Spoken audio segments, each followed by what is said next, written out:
Today, I want to talk to you about whether or not you need an estimate or an exact answer in situations.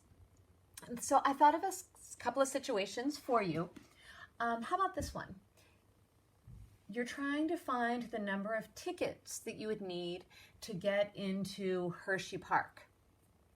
Okay, so you've got, 13 friends, Can you do an estimate of about how many tickets you would need, or do you need to know exactly how many tickets you need?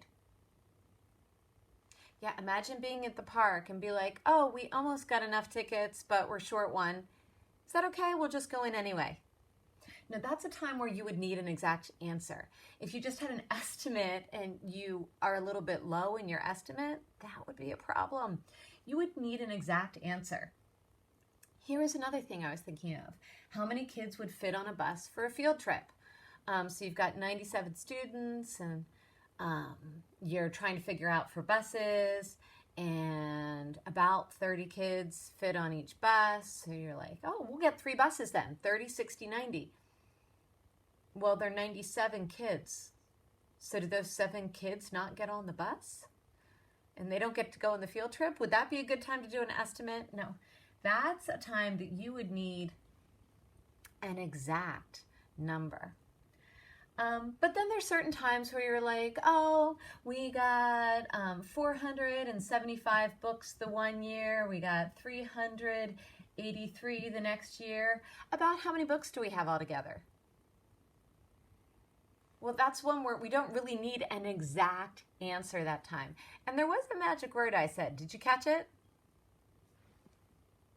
About.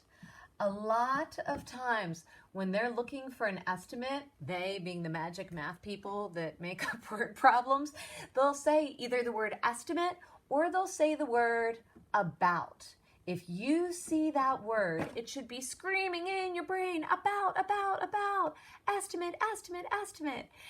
Today, I'm going to give you some practice on whether or not you need an estimate or an exact answer. So you are going to be finding differences, and you're either going to be rounding to find those differences, or you're going to be finding an exact answer. You really have to pay attention to the words and what they're asking to figure out if you would need an estimate, if that would be okay, an about number, or if you would need an exact. Really think hard today.